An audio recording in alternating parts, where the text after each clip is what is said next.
Okay, this video we're going to look at basic constructs on how to loop through an image pixel by pixel. And so in the last two videos we've been using the 4pix in get pixels. I'm going to show that first, and then I'm going to contrast that and compare it to the going through each pixels with the nested for loop, so going through the X and the Y. So in the interest of time, I'm going to copy and paste this in here. Oops, oh, there it is. Okay, so this code here, I've defined a function, rather long name, but it is descriptive. Define the function go through pixels using getPix, and you're going to take in a picture here. And then we've done this. This is what we did in the last two videos. 4pix in get pixels pick, and that goes through, and this variable pix will get each pixel in the picture, and then we can print out the x and y of each one. And so we say x equals, concatenate that with there's a function called getX. So if I go get x on a pixel, it will get the x value of it, and I have to turn that into a string. So that's what all this is about. Remember, to concatenate it, I have to turn it into a string. And then I'm going to show the y equals, and then I'm going to get y. So there's a get y. For each pixel, we can get the x, the y, the r value, the g value, and the b value, and we use that to do various things. So what this is going to do is it's going to just show you the x and y's values for all the pixels in the picture. And so I'm going to save this, and let me call this Video03.py. Okay. Saving this, loading it, and then let's say go through pixels using get pixels, and I'm going to give it a picture. Once again, I have to give it a picture, so I'm going to make picture here, make picture, and I'm still going to use my 3x3.png file. So I make that picture, and that's what's going to happen. So I hit enter, and then if you notice, it prints out. So for every time through this for loop, keep in mind there are 9 pixels here, so there should be 9 printed lines. 1, 2, 3, 4, 5, 6, 7, 8, 9. Very good. And so it prints out the coordinates of each successive pixel. So it goes through the first time, it has this red pixel here, that's at 0x 0y. Goes to the next time, it has the green pixel, that's at 1x 0y. The next one is at 2x 0y. So you can see that happening here. And then we start over, then the x starts over 0x 1y, because now we're in the y row that's indexed with 1, 1x 1y, 2x 1y, and then down here to the last row we get 0x 2y, 1x 2y, 2x 2y. So that's the indexing, and that's how we're going through it. So so you can do that, and that's how this loop goes through and gets every pixel. Now the other way to do it, as we've done in the homework, is to use the x and y coordinates. So use this nested loop structure. So I'm going to do another function here. And I'm going to copy paste this in. So this is the for loop structure that we've used here, right? And I'm going to go through this in some detail so that you get an understanding of how we're looping through, which becomes important when you do various effects and things like that. So I call this one go through pixels using nested x and y, or xy, and it gets in a pick. And what it's going to do is it's going to set up x in a range, and so the range is going to be from 0 to get the width of the picture. Okay? And so x is going to go through the width of, from 0 to the width of the picture. So it's going to go 0, 1, and 2. All right. And for each value of x, y is going to go through its range 0 through the height of the picture. So the first time through, x is going to be 0. All right. So we're going to be dealing with this x value here, and then y is going to be 1. Excuse me. It's going to be 0, then 1, then 2. All right. So you're going to go x is 0 in this column, and so the first time through over here, x is going to be 0. So x is going to stay in this column, then y is going to go 0, 1, and 2. So this one's actually going to go down the column, which is okay. You still get to every pixel, you're just doing it in a different direction. Then the next time through, once y gets finished going through its loop, then x is going to change to 1. So we'll be in this column, and then y is going to go 0, 1, then 2. Then the next time through, x is going to be 1, and y is going to go through the values 0, 1, and 2. So this time we're going down the columns, then over, then down the columns, then over. And that's fine. It doesn't matter the order you do it in. We just get to every pixel. And again, here we're printing out. So when I run this, we'll print out x equals the value of x, and then the value, and then y equals the value of y.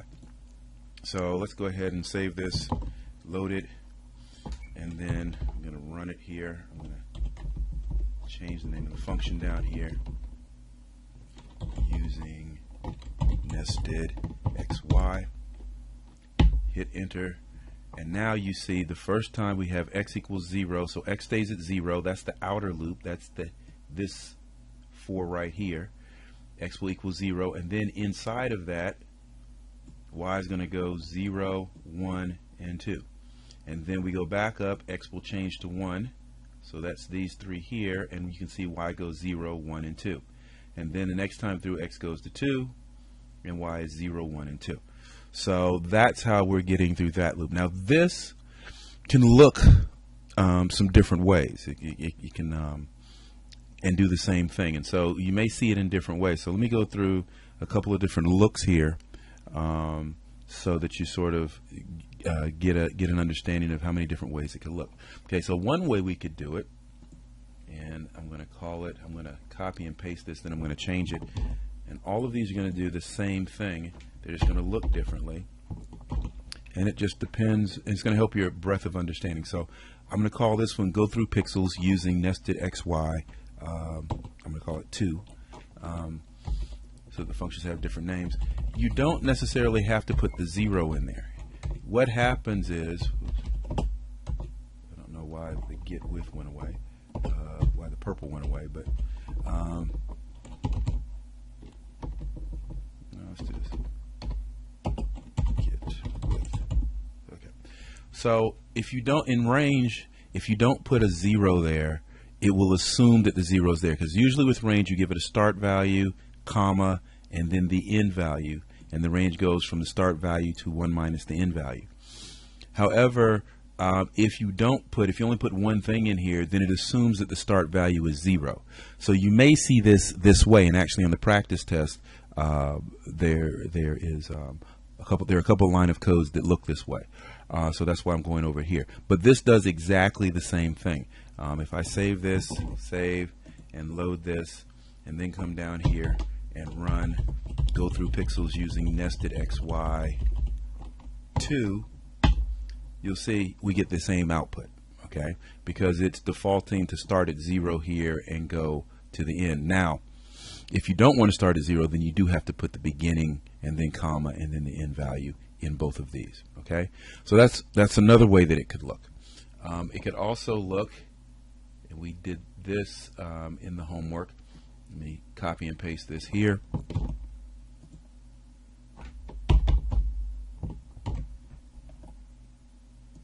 Let's call this Go Through Pixels using Nested XY 3. And we could, instead of calculating the width and the height in place, sometimes you need to use the width and the height other places, so it's good to just calculate it once and put it in a variable and then use it different places. In this particular code, we're only using it in one place, so that's why doing it here makes some sense. But if I were to have to use the width and the height elsewhere in the function, then it sort of makes sense to do it this way, and this is why you see it done this way.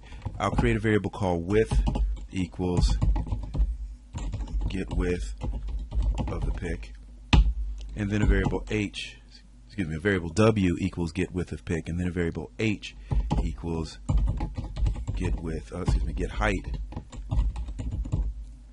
H-E-I-G-H-T, get height, H-E-I-G-H-T, of the picture. Now I'll get the height and the width, and so for this particular image that we're using here, the height and the width are both 3, so I'll put W in here and H in here. So all I did was, instead of having the function inside of the parentheses, I did it out here. And sometimes, like I said, we want to use the width and the height in multiple places in our function, so therefore it makes sense just to assign it a variable name. But as you can see here, if I save this, load it,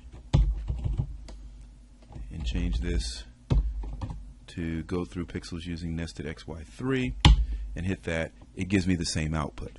So that's a couple of different ways that we may see this, and it may be seen on a test. So just making sure it doesn't throw you. The other thing is you could switch the X and the Y, and instead of going down the columns, you would go across the rows this way. I can show you that quickly here.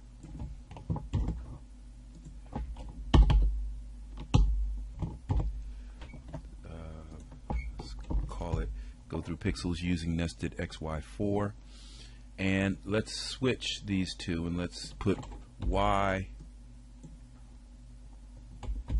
goes to H and X goes to W. And now if I save that, load it, and then change the name of this function here,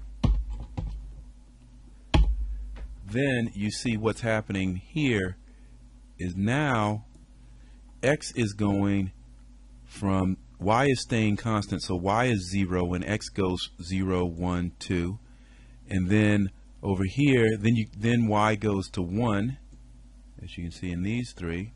So Y goes to 1, which is the second row here, and X goes from 0, 1, 2, and then Y goes down here to 2, and X goes 0, 1, 2. So changing those will change the order, but if you're going through all the pixels, it doesn't really matter. Okay. One more point I want to make here, and I want to show in this example, in this video. We've talked about traversing. I know in one of our sessions we talked about the different ways to access a picture. And what we've been doing so far, if you notice with all of these functions, we are assuming that the user is going to give us a picture, right? And if you notice down here in all of these function calls, we have the name of the function, and then inside of the parentheses we do make picture out of the picture. Okay, and in here, inside of make picture, you could either put the name of the picture in quotes, or you could put pick a file in there, allowing the user to pick a file out of a folder. But the make picture function is saying that I'm passing a picture into the function, and the function here is expecting to get a picture, which now we can get the width and get the height and that kind of thing. So let me go here, and this would work. I'm going to copy this one over again, the first one we did, because it's a little shorter, maybe easier to see, and I'll call it number 2. Now sometimes instead of bringing in a picture, what you get instead of a picture is the name of a picture. I know we've talked about this. So instead of passing in the picture, you're going to get in a string. I could have called it string, or I could call it pick name, or I could call it name. Doesn't really matter. But I'm going to call it string here, and you're going to get in a string, and you have to take that and turn it into a picture before you can proceed. So there's an extra step. So if I'm getting in a string here, what I have to do is take that string and do the make picture function myself. So what I would say is pick equals make picture, and then put the string in here. Oops, that's wrong. String. Right? Now, that's all you have to do. So what it's done is it's taken the string, which is the name of the picture, and then it turns it into a picture inside the function. So just be cognizant. So now if we watch this one in action, save, then load, and now I'm going to do go through pixels using get pixels 2, and now I'm just going to give it the name of the file, 3x3.png, and notice it's in quotes. So now in here is just the name of the file. It's a string. So now what happens is that comes in as a string, and then this line here turns that string into a picture that I call pick, and then the function can go about its business. And so if I run this, you see it runs just like before. So subtleties, but things to look out for that may trip you up on a test. So understanding these things will help you out going forward. So no practice problems here, just going over concepts, but hoping that that helps. All right. Next video, we'll do some practice problems.